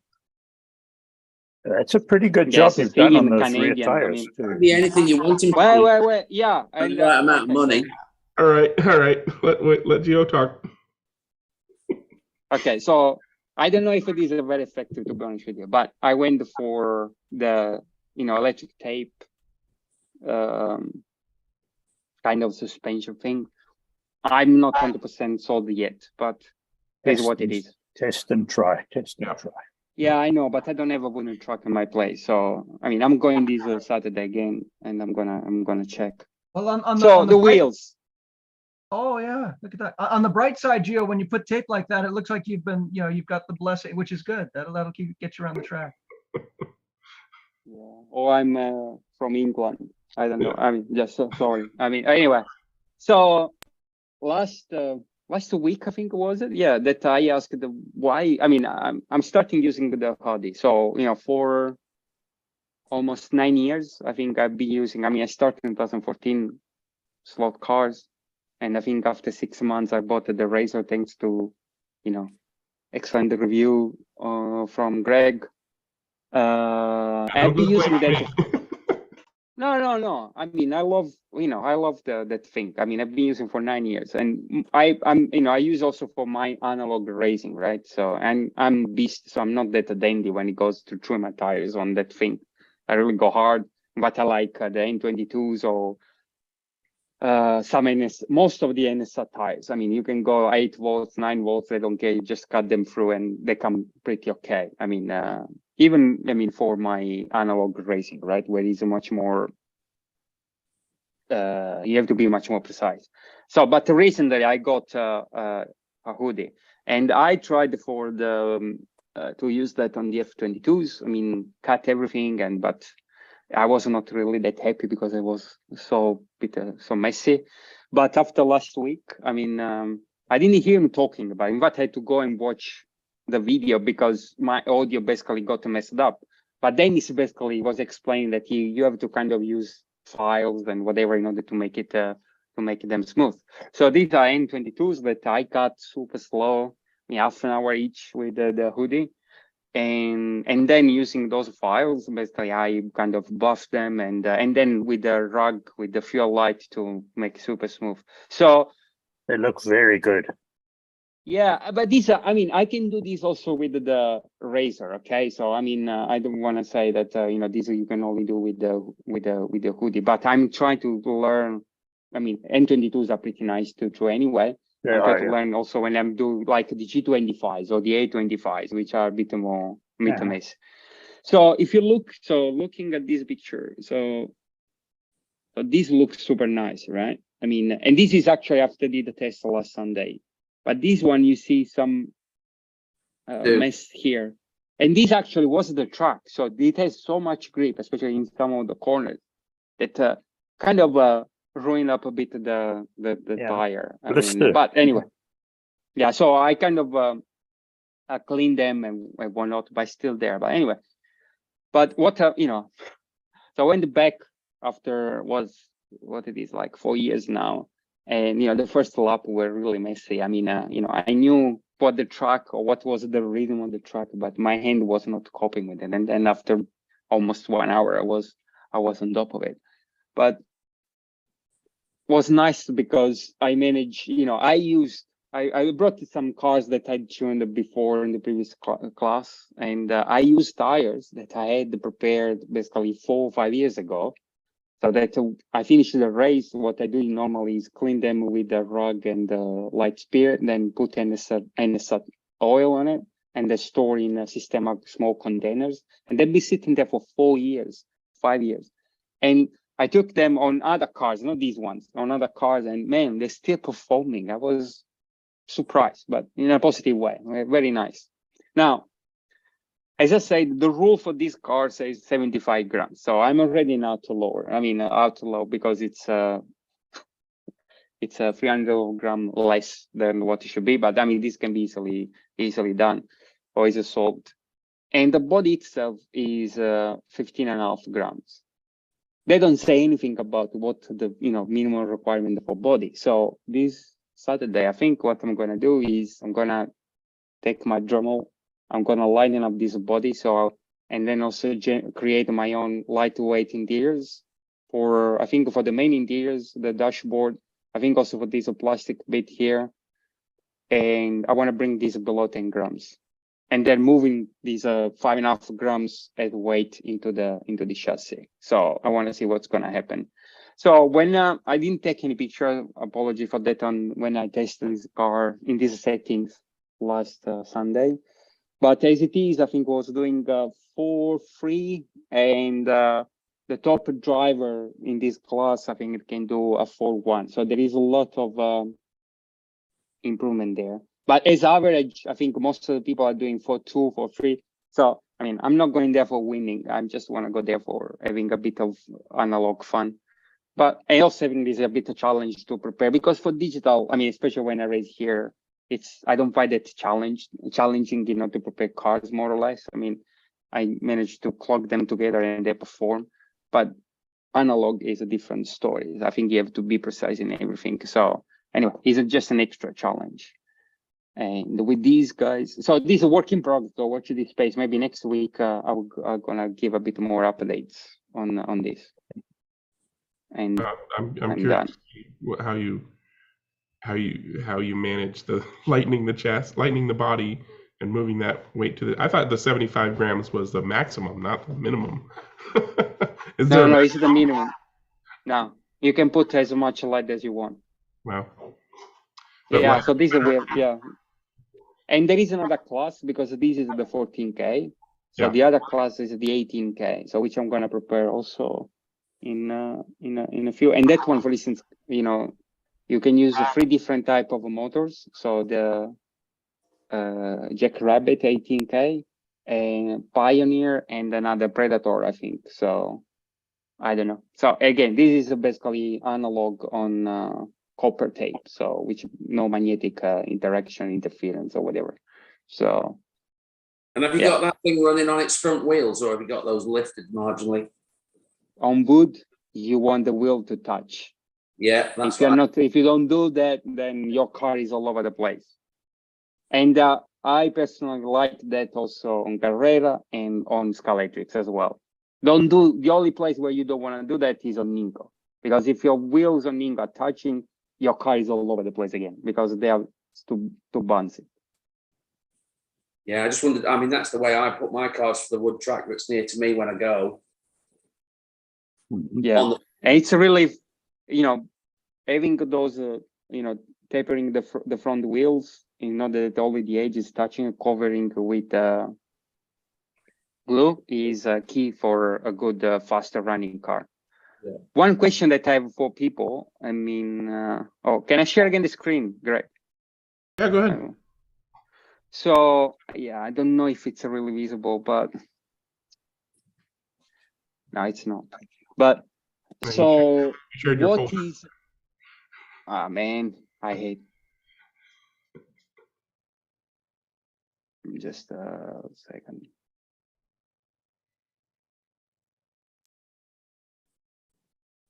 Yeah. Yep. So I don't know. Opinions here. I mean, I'm using the bushing inside the holder of the front axle. You know that you can put. I mean, it's not that smooth actually. I mean, in other cars, I think in the chassis you could put these the bushing from the pod that Slotty uses, the normal ones inside, but in this case it was not that smooth. I mean, you have to kind of push them up, and so what happens is that the axle, there is no anymore back and forth movement, right? Because the bushing are keeping everything in place. But and also and I have a grab screw anyway to set up the height. I mean, on the bottom here there is a grab screws, and top that these are touching directly those bushing. So, but at first I had to kind of set up them manually or by hand, you know, to make sure everything was touching because they don't move that easily. But I was thinking, like, especially, I mean, this truck is very technical and there is a lot of grip, a lot of, I think, the G-force as well going around. So I'm assuming that if it is a bloody, you know, the holders of the front axle basically bend a bit because the plastic is not that rigid, I'm sure that those things will lock the axle. So are you guys using Slotty, using this bushing, or you say that it's better just to let the axle go freely? What's your opinion? On wood, not to plastic. But it's still the spherical bushing, right? Sure, but they are so tight that if you get, I mean, if I take the car, I just you know, flip it and then run it, you know, with my fingers, you know, super smooth. And, you know, it seems like you have like a ball bearings there. But I'm thinking, what happens if there is a bit of lateral forces that are distorting just a tiny bit the chassis? Because this is not as solid as the rear, as the pod. So if you distort a bit, then those bushing goes out of alignment and will lock the axle. So you guys are using them, or? I use the bushings. We have a slotted classic class, sort of similar to what you're driving here. I use the bushings because I hate that fore and aft slop that it has when you take them out. It's just too much slop for me. So I leave them in and then just, I still use, you know, to lower and raise them where I need them. And do you mean the plastic bushings that come with it originally, the eccentric no, ones? no, Or you're no. talking about the sphericals like the rear? The spherical that come from the rear, basically Yeah, from I the never use those standard up top. front. You never, yeah. As long as you don't, Yeah, as long as it's not locked down hard, then the spherical bush Well, should still be able to rotate a little bit, right? The tolerance is a minimal, Greg. I mean, if I already kind of put a bit of pressure on the chassis while I want to test when I'm testing, it will not go freely. I don't ever use the sphericals at the front. If I use anything in there, it's only the original plastic. well, so like when it comes, yeah. Go ahead, I've used a lot. I don't usually use the slotted ones. I use the scale auto. What comes with the scale auto, I use those and I have good luck. And of course, then I use, I seem to have good luck with the NSR, axle spacers. I just hog out the plastic and use that. And then I've used the Mr. SLOTCAR stuff. The one thing I've never used. The Mr. SLOTCAR was a little top hat shapes. Yes. The one thing I've never used is a titanium axle or a titanium coated axle up front. I don't have any, so I don't see the need for it. And then of course, if you've got the tires coated, there shouldn't be any deflection in the chassis anyhow. So if you're worried about that, I would glue in a little tube in between the uprights and I was going to suggest that. So, but I don't know why there would be any deflection on the front of the chassis pushing it that hard. In my case, the only time I've ever done anything to reduce that front and rear slot, I actually snapped the end off of a knife blade and stuck it to the back inside the arch, just stuck it to the back. And that gave a metal surface it gave 3 metal surfaces, 2 grub screws, and there was a piece of knife blade stuck in the back. Used it as a shim, just a cheap way. I mean, I guess you have to let us know if it actually does present a problem with your car performance. But you say you turn it upside down and it spins like it's on bearings, right? Yeah, but there is no pressure. There is no pressure. But when you go, so there is, for instance, in this truck, there are a couple of high-speed tight corners where you can go full throttle, right? But there is, because the front tires will be touching, right? The car will be leaning on it. I don't know if basically there is a bit of a kind of pushback on the chassis, which basically deflects a bit that the upper right that holds the axle. But anyway, are the tires independent? Do you have them set up independent? No, it's not independent, the front tires. I mean, I could do it, but do that. Okay. Thank you. Door is open. Well, I think I'm gonna kind of test a good-looking car the weekend with that. Well, I mean, it's a sporty car, so it's. Well, not only that, I didn't what build I'm it talking myself. about is the preparation and the work that you've done. It looks very, very nice. Yeah, it's high-end prep, isn't it? It's good. Yeah. I would do a lot of the same things, quite honestly. Yeah, and for the 18, I think I would like. I have a white kit the M6 standard slot M6 white kit, so I think I'm gonna prepare that. Yeah. I don't know. So depending on the time available. Those are good cars. Yeah. Yeah. Good luck getting 5 grams out of the body. That's quite a lot. Yeah. I know. All right. I need our 3D printing guys. Yeah. All right, what you got? So I like to use suspension. And here recently I've been using the thunder slot on the back of the pod. And then I put a little piece of plastic in there so I can tune it from the bottom, right? Without using a nut. And the slotted, I think you guys have probably all seen the slotted suspension that it has the little metal and plastic up here. Yep. And I think yeah, Wayne had one printed for one of his cars at one time. Does somebody make one or want to print one that ties those together so that I can tweak it from the bottom? Have you tried the Thunderslot one? Yeah, It's it doesn't too work wide. on the slotted pods. That's right. Okay.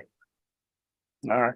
You've got to be very accurate when you tie the top of those two screws together, because you can get a situation where the motor pod will bind as it climbs up the screws. Yeah. That's So why don't you get stock slotted? why don't you about doing that? yeah, why don't you get to the slotted suspension kit? I don't know. They're $10 or $12, and I only need the top hat part. Listen, I Well, don't want to actually- be. Yes, I have $1,000 controller, and I'm worried about $10 from slotted. Yes. Yeah, exactly. Well, I what I don't was about understand to these say- things, man. I mean, there is something to say for injection molding in this case, because the precision of the location of those holes is going to be more precise in the injection molded part. Even if I had the exact measurements and I printed it, per specification, just the nature of the tolerances of 3D printing means that, it might be, a tenth of a millimeter too wide or too narrow between the screw posts. So I should get it machined, is what you're saying. Yeah.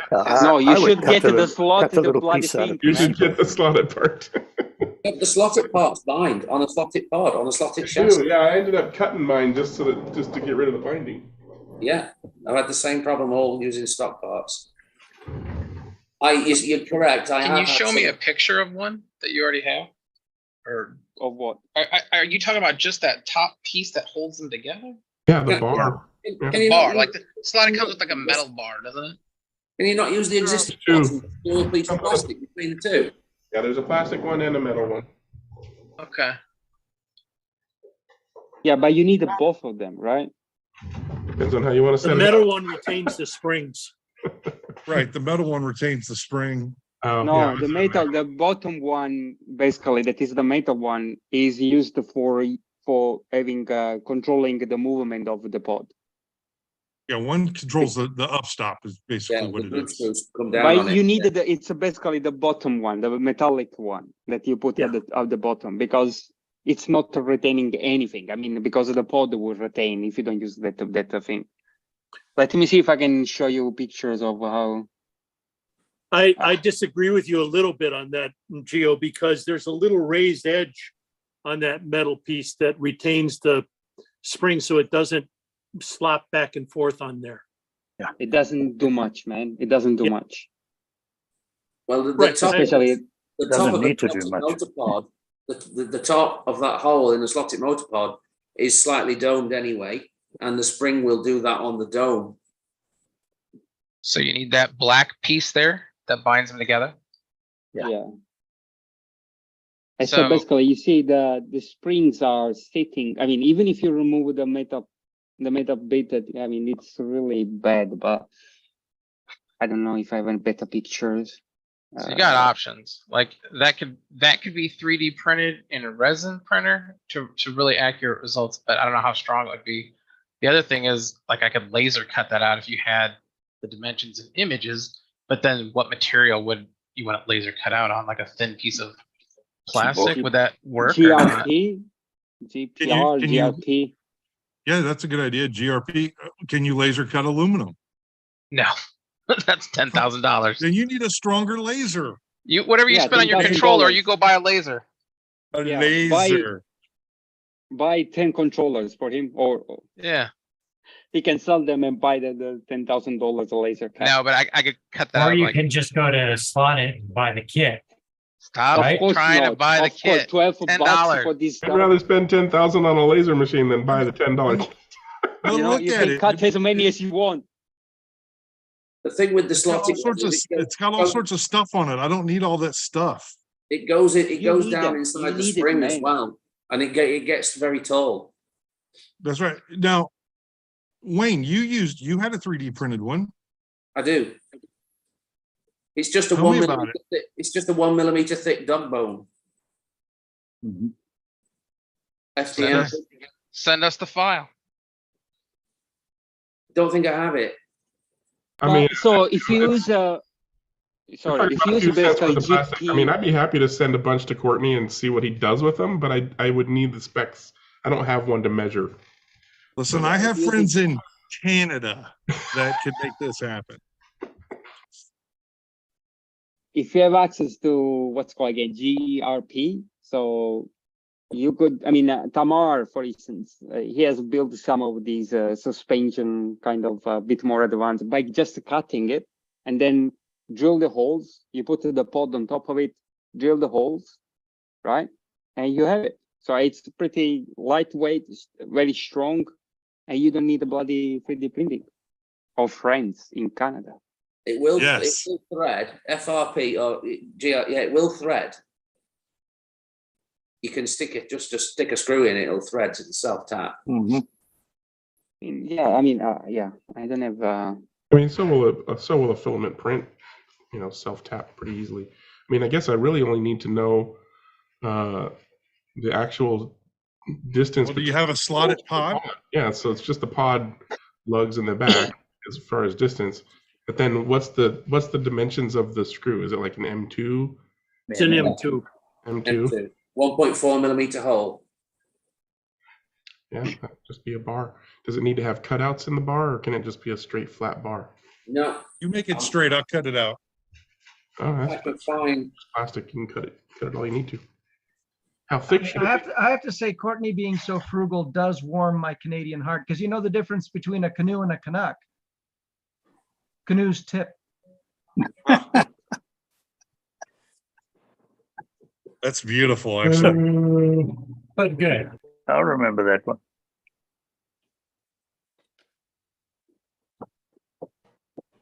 Give me long enough, and I'll find the right photo. Here we go. We're doing it live. Oh, you're going to design it? Yeah, Yeah. Got 14 minutes. You can do that. It's a round thing with two holes in it. You can try to do that in 5 minutes if he knows the dimensions. This is quite the episode. We've gone from 1960s bendy aluminum chassis to state-of-the-art, let's just draw it on our computer and print it out.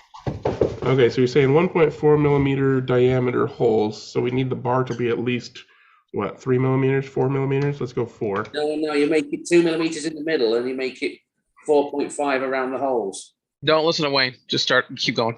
Hell? Okay, how long is the bar? What's the distance between the holes on the pod? Well, that's the hard question. I got it. 2.5 millimeters edge to edge. 25 20.5. I'm sorry. 25 millimeters. 25 millimeters. millimeters. The daggone Canadian metric system. 20.5. All right, let's go with 20.5. No, I'm it's surprised that Americans can talk millimeters. What do those things? What are you actually measuring here? Edge I'm to measuring edge. it center to center. Of the pod. We don't want center to center yet. We need the overall length. Okay, so 20.5. Okay, overall length. Okay. 25. 25 or 20.5? 25. 25. 25 millimeters. All right. Now we need 1.4 millimeter diameter holes. Is that what you said, Wayne? Yes, it is. Okay, so these are the holes. They're not in the correct place yet. Now, how far between the center of the holes? Or how far from the... That one is 20.5. 20.5, okay. So we could probably make this bar narrow where it doesn't need to be that much bigger. Around the edges. You just want to draw some circles around those ones. Yeah, I'll fillet the edges. But if this is all we need, 20.5 center to center on 1.4 millimeter diameter holes, and then a bar to hold the holes together, then we're done. So I'm gonna finish that. This can be adjusted very quickly. How thick should this whole thing be? 1 millimeter. 1 millimeter.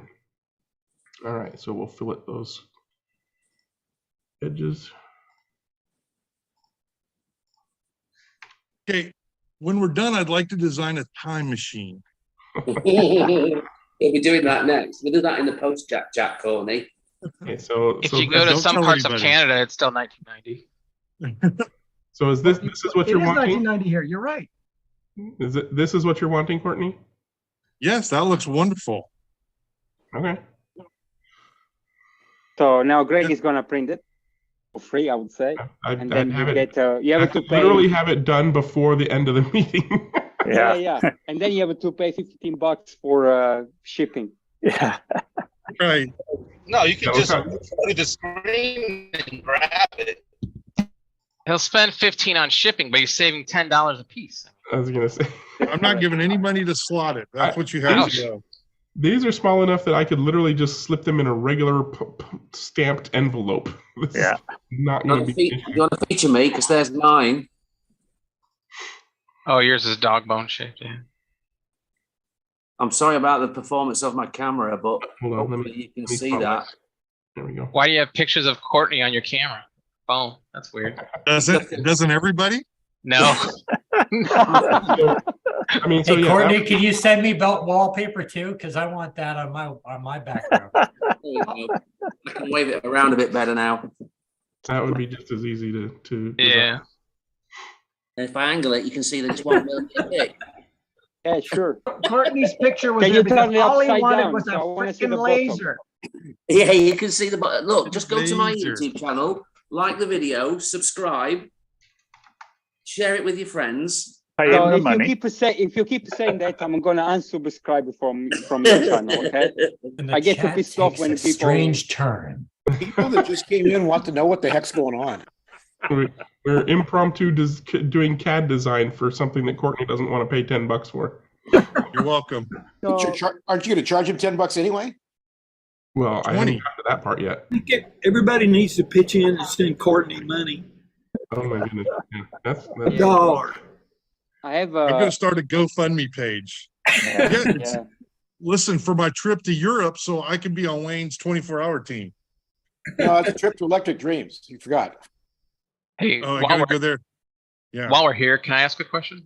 Yeah. Anybody else got something? No, go ahead. Can you stop sharing a second, Greg? Yep. Okay. So I got a new controller, the Falco. Ooh. Now, I understand this one here. This button is like, if I want a smooth range of motion, I back it off so it's not so jerky and sensitive. Brake is obvious. I still don't know what the hell this button does. I played around with it, and I watched Jim Rose's video, and it's something to do with like, it changes. Does it change the whole trigger system? I don't know. What word has it got with it? It's a Well, choke. traction control normally. It's like a traction control, but I don't understand how you would use it, when you would use it. I don't know if use it. It's Maybe you like don't need a it. fine sensitivity. Yeah, go back and watch the video.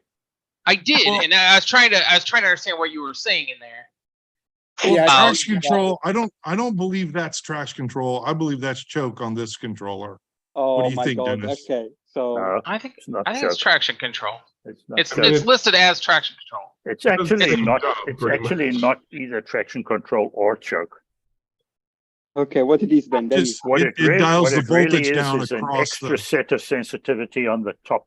About a 1/3 of the stroke of the trigger, and all it allows you to do is to soften the top end of the stroke of the trigger, where the regular sensitivity acts pretty much on the bottom and across the whole range of the controller. The one at the top is the so-called traction control really operates only on the top 1/3 or so of the bands of the controller, and it's intended to give you better control as you accelerate out of fast turns. Yeah. That's the way that I understand it. So if you're talking traction control, so you really Jim has the controller. I mean, I bought the same one he had. let's Like hear what he has to say. on his, he said you come out of a corner, it's a little jittery. You would turn that up a little. So Well, you turn it down a little so that it's slower. Jeremy, have you tried driving this on 1 and 9 just to see the difference? yeah, but I drive terrible anyway, so I was just trying to Well, then it see what wasn't this worth button paying, was does. it? I messed around with this button. I I didn't see any difference. So I was like, man, I must really be terrible at this. Do you have free knobs in this controller? Yeah, it's the same controller Jim bought or got. He has a video of it. The DeFalco DD302, maybe. I can't remember which one it is off the top of my head. I jumped ship. I went to Third Eye. How dare you? Yeah, the best way that was explained by Dennis makes sense.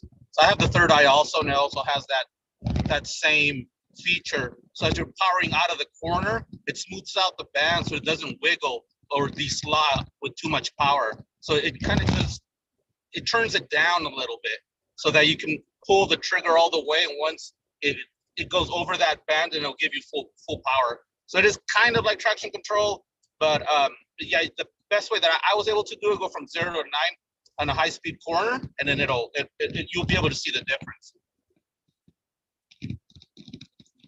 So, okay, so I'm on the market for another controller. So at the moment I'm using the MB slot that has 4 knobs, 2 of which I don't know what the heck they're doing. So, and I'm looking at maybe we can have another discussion on that later on. Those knobs are psychological. Those are psychological weapons, those knobs. Okay. That's why I have one that has a box with 5 knobs and 2 switches, and the controller handle has another 2 knobs and another 2 switches. And which one? All psychological. Which one is that? Which control? Which controller is that, Dennis? I use the TrueScale PWM2. Oh, True Speed. The True Speed. Yeah. So I'm on the market. I would like to buy one of those. I mean, the Apex. I think it's called now. So you have it. I have the previous one to the Apex. Yeah. And so all the other knobs, is it just a BS or? No, I'm just kidding. Every one of those knobs does something, and the Apex does a whole lot more even. But let's just talk about the DeFalco for a minute. No, why? I want to talk about the Apex. So why changing? All right, well, it just depends on whether we're finished with Jeremy. Yeah, I'm good. I think I understand. When I come out of a corner, I won't be. When I squeeze the trigger, it's not going to be so.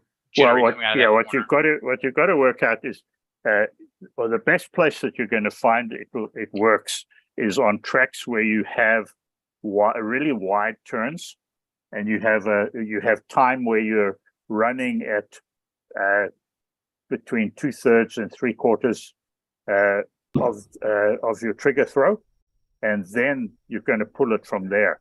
So you're trying to modulate the top end of the controller rather than the bottom end of the controller. Okay.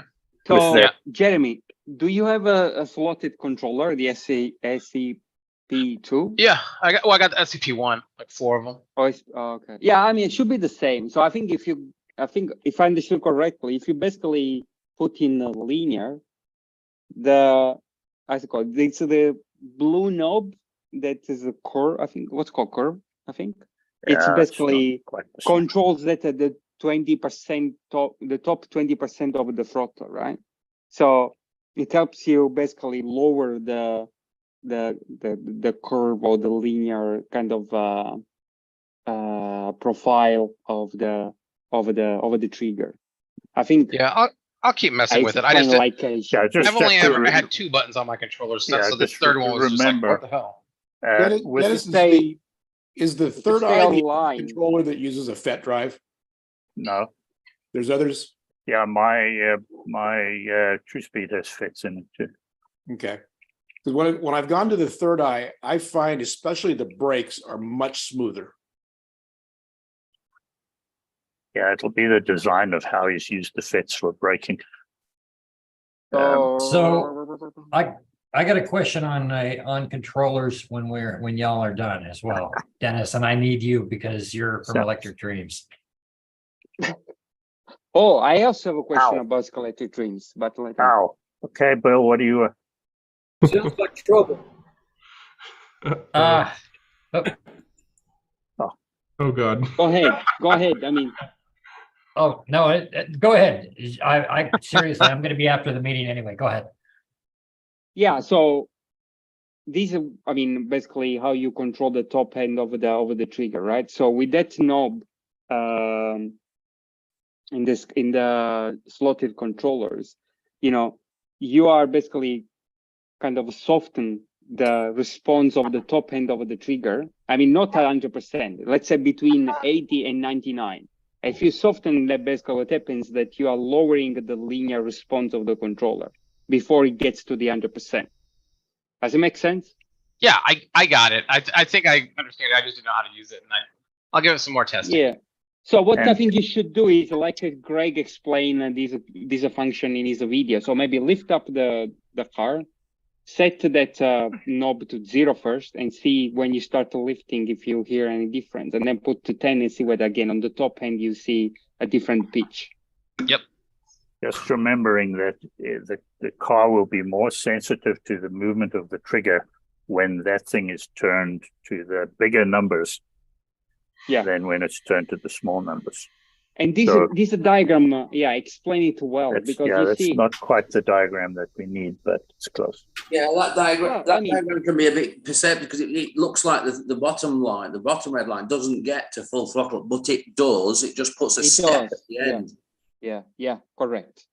So this is like the full linear, and this is basically, this should be 99 basically % of the trigger trouble.